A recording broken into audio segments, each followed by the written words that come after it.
열왕기상 15장 25절부터 34절 말씀 마음을 집중하시고 함께 읽어보십니다.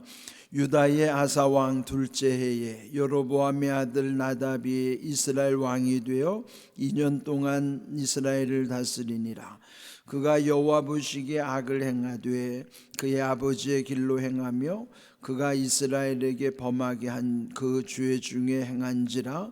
이에 이사갈 족속 아이야의 아들 바하사가 그를 모반하여 블레셋 사람에게 속한 기브돈에서 그를 죽였으니 이는 나답과 온 이스라엘이 기브돈을 애워싸고 있었음이더라.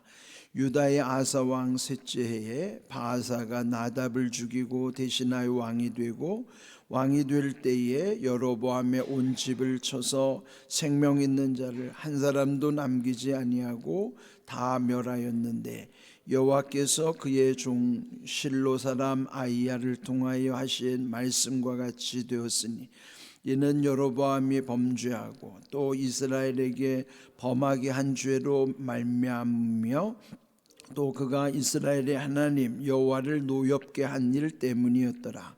나답의 남은 사적과 행한 모든 일은 이스라엘 왕 역대지략에 기록되지 아니하였느냐? 아사와 이스라엘의 바하사 왕 사이에 일생 동안 전쟁이 있으니라. 유다의 아사 왕 셋째 해에 아히야의 아들 바하사가 디르사에서 모든 이스라엘의 왕이 되어 24년 동안 다스리니라. 바하사가 여호와 보시기에 악을 행하되 여로보암의 길로 행하며 그가 이스라엘에게 범하게 한 그 죄 중에 행하였더라. 아멘. 열왕기라는 뜻이 여러 왕들이란 의미라고 말씀드렸어요. 그러니까 여기 열왕기 상하에는 여러 왕들의 이름이 나타나고 그리고 여러 왕들을 통해서 하나님께서 그들과 어떠한 관계 또 하나님의 은혜와 때로는 하나님의 심판이 어떻게 이루어지는가 이렇게 여기서 이제 기록을 하고 있습니다. 우리 인생 사는 모든 것이 원인과 결과로서 이루어지죠. 어떤 결과에 이르는 것은 어떤 원인으로부터 원인이 있기 때문에 그 과정을 겪어 그런 결과에 이르게 되는 것이죠. 그러면 여기에 보면은 이 나라에 관한 일이기 때문에 나라의 최고 지도자인 왕을 하나님께서 어떻게 세우시고 그래서 그 왕과 하나님의 관계가 어떠하냐에 따라서 그 나라가 흥망성쇠가 이루어지는 거예요. 흥하기도 하고 망하기도 하고 또 아주 성장하기도 하고 쇠퇴하기도 하고 나라의 흥망성쇠만이 아니라 우리의 개인의 생사화복도 하나님과의 관계 속에서 이루어지는 거예요. 그러니까 우리에게 이런 모든 하나님과의 관계 속에서 오늘 우리는 어떻게 늘 또 살아가야 할 것인가 이제 그런 우리의 삶에 또 우리 이 시대의 어떤 흐름을 주시하면서 또 교훈을 얻게 되는 것입니다. 자, 오늘 주신 이 말씀에 보면은 이스라엘 여기서 이스라엘이라는 것은 이제 분열 왕국으로서 북쪽을 이스라엘이라 칭하고 남쪽을 유다라고 하는 거예요. 그러면은 솔로몬 이후에 분열된 나라 북쪽 이스라엘은 이제 망할 때까지 722년 주전 722년에 망하잖아요. 그러기까지 19명의 역사로 쭉 이어지고 있어요.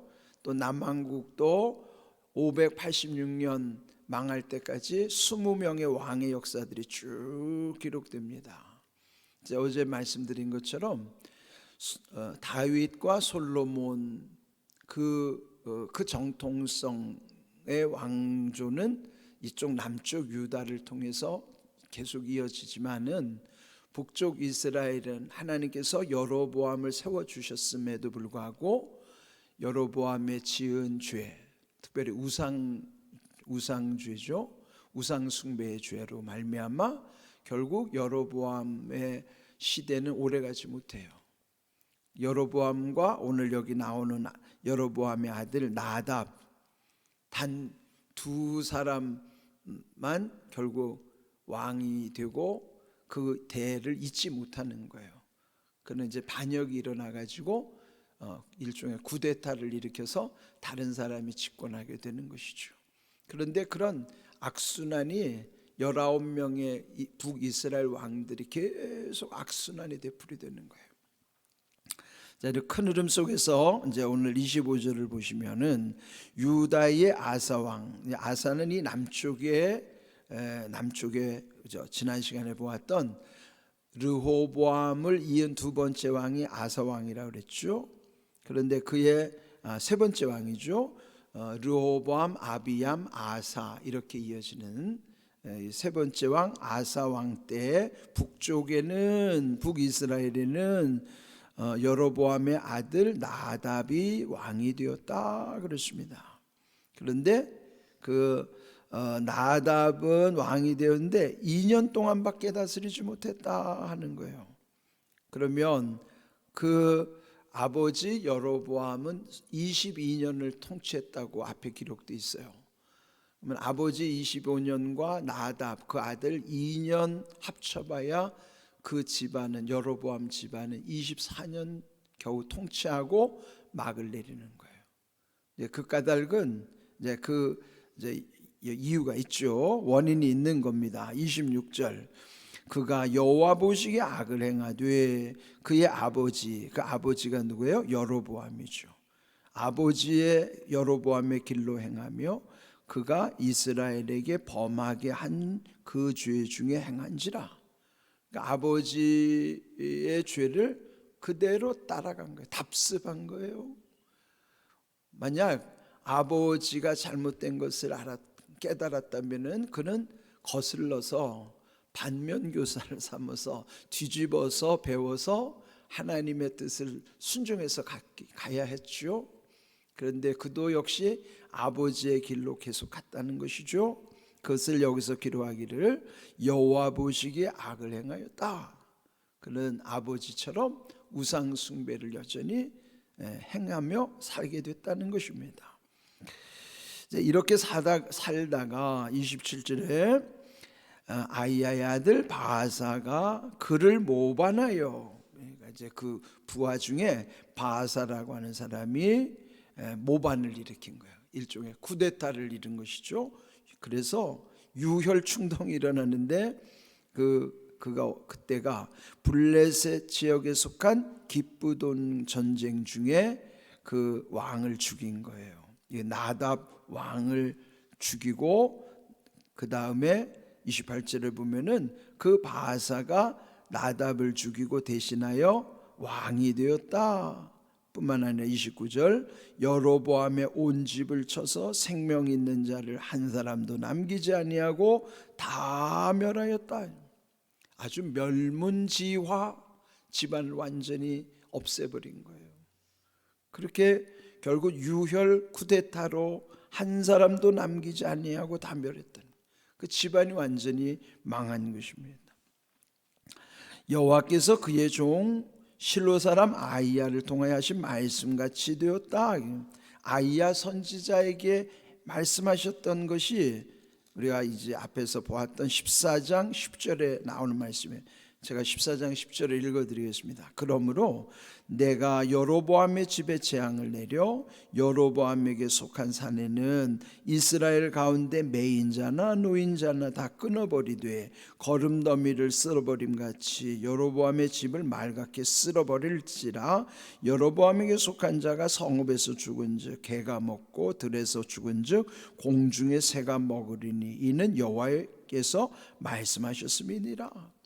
아이야 선지자가 이미 이 여로보암의 우상 숭배의 죄에 대해서 경고를 했어요.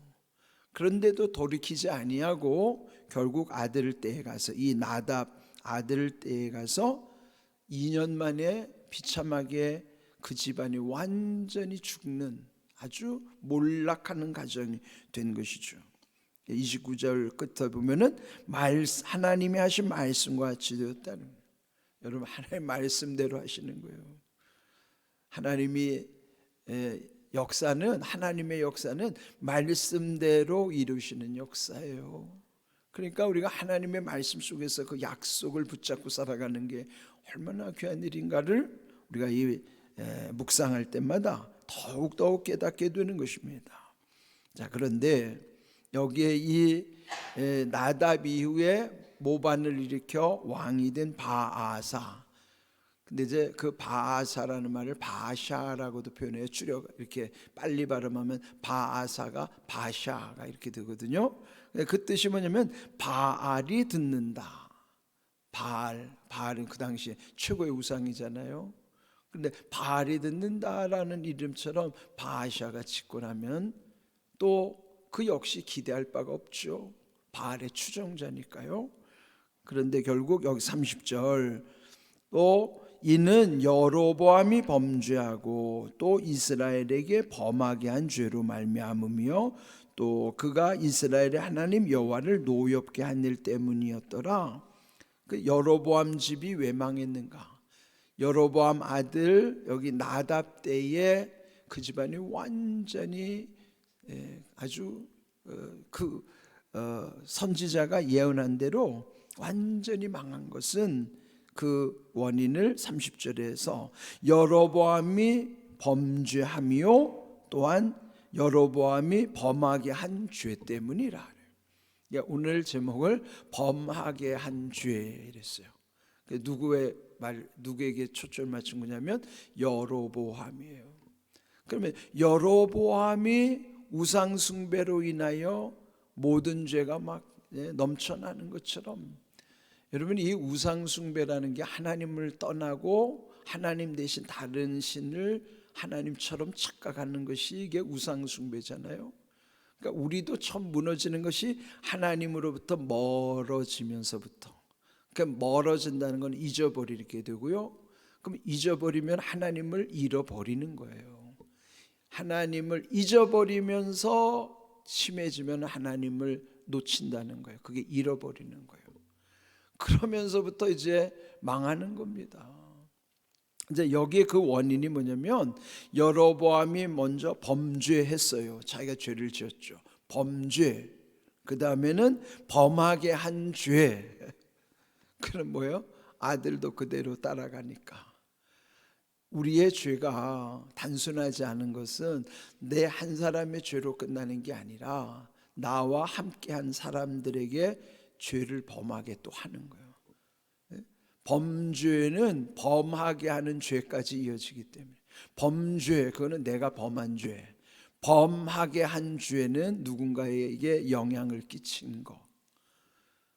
그러니까 보통 가까이 한다는 거는 집안에서 보면은 닮아가잖아요.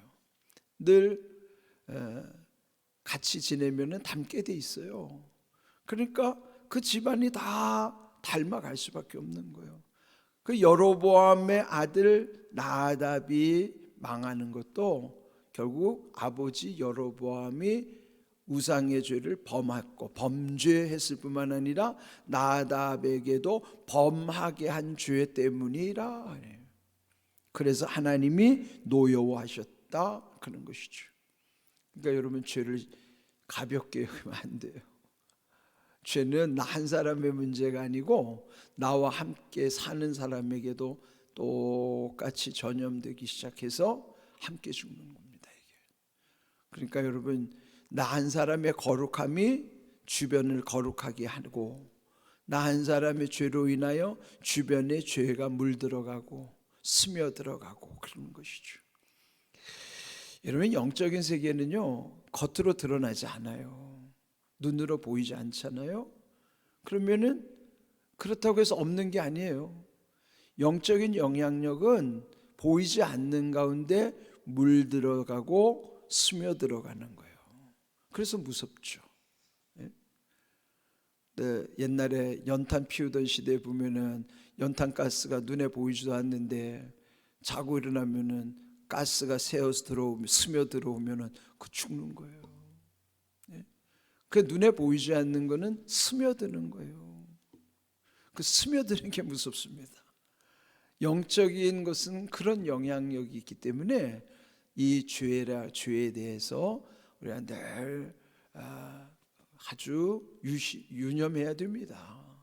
그래서 여기 여로보암의 범한 죄, 또 범하게 한 죄로 그 아들 나답의 시대도 끝날 뿐만 아니라 이스라엘, 북이스라엘도 그렇게 해서 결국 쇠퇴의 길을 가게 되는 것입니다.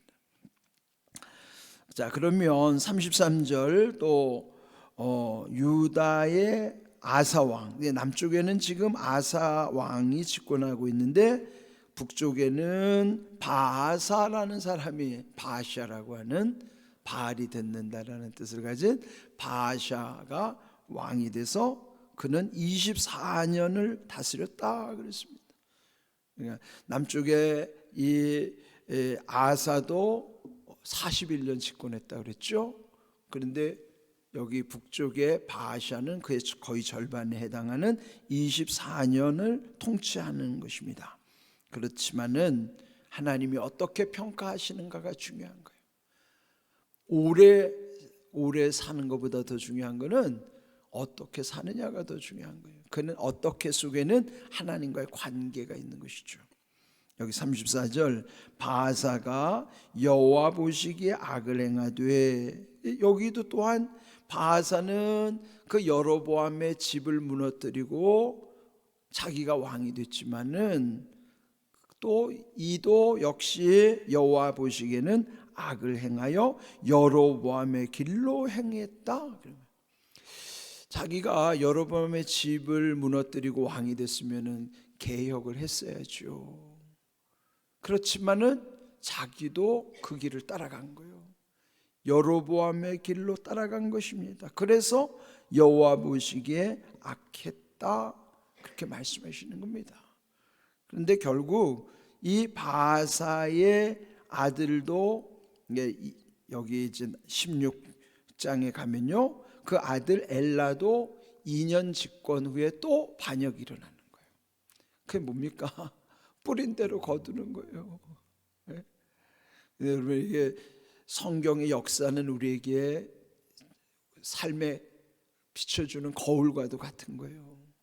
그래서 우리는 이 역사를 통해서 배워야 되고, 만일 역사를 통해서 배우지 못하면은 또 그 역사는 어리석음이 계속 반복되는 거예요. 그래서 확실히 이 말씀 속에서 이 말씀 속에서 우리 안에 결심과 결단을 해야 되는 거예요. 그럴 때 이 말씀 가운데 우리가 더 거룩해져 가는 것이죠. 자, 그렇다면은 여기에 결국은 이런 죄를 짓고 또 불순종하는 길로 가는 것, 그런 원인이 무엇일까? 그 반대로 우리가 순종해야 되는데, 순종과 불순종이라고 하는 것은 결국 어디에서 결정될까요? 말씀을 어떻게 자기 마음에 두느냐에 따라 다른 거예요. 예수님도 요한복음 14장 27절 이렇게 말씀하시, 8장 27절 이렇게 말씀, 47절, 요한복음 8장 47절 우리 함께 읽어보실까요? 하나님께 속한 자는 하나님의 말씀을 듣나니 너희가 듣지 아니하면 하나님께 속하지 아니하였음이로다 그랬습니다. 그러면 하나님께 속한 자를 어떻게 하는가? 말씀을 듣는 태도를 보면 알죠. 하나님께 속한 사람은 말씀을 듣는 태도가 다르죠. 그 태도는 뭐냐면 순종하는 자세예요. 그런데 예수님이 여기 말씀하신 것처럼 왜 듣지 않는가? 하나님께 속하지 않았기 때문이라 그런 거예요. 그러면 하나님께 속한 자는 순종하지만 하나님께 속하지 않았기 때문에 불순종하는 거예요. 우리가 하나님 안에 있으면은 말씀을 늘 붙잡고 살게 됩니다. 그러니까 중요한 건 뭐냐면 내가 주님 안에 있느냐 없느냐가 말씀을 순종하느냐 불순종하느냐 결정이 되는 것이죠. 여러분, 말씀의 관계가 이렇게 중요한 거예요. 먼저 우리가 늘 주님 안에 있다는 사실을 감사하면서 주님 안에 있으면 말씀을 듣게 돼 있어요. 우리 오늘 예수님의 말씀처럼 우리가 늘 말씀 중심의 삶, 말씀대로 이루시는 하나님의 은혜와 복을 날마다 평생 더불어 체험하고 간증하고 누릴 수 있도록 여러분들 말씀을 집중하십시오. 그러면 말씀을 따라 살아갈 뿐만 아니라 우리가 그리스도 안에 있는 것과 말씀을 따르는 것이 한 길이란 하나의 길인 거예요. 이런 귀한 은혜 가운데 우리에게는 이런 어리석음을 답습하지 아니하고 하나님이 주시는 은혜 속에는 지혜도 있고 능력도 있으니 그와 같은 귀한 삶을 누리기를 주의 이름으로 축복합니다. 아멘.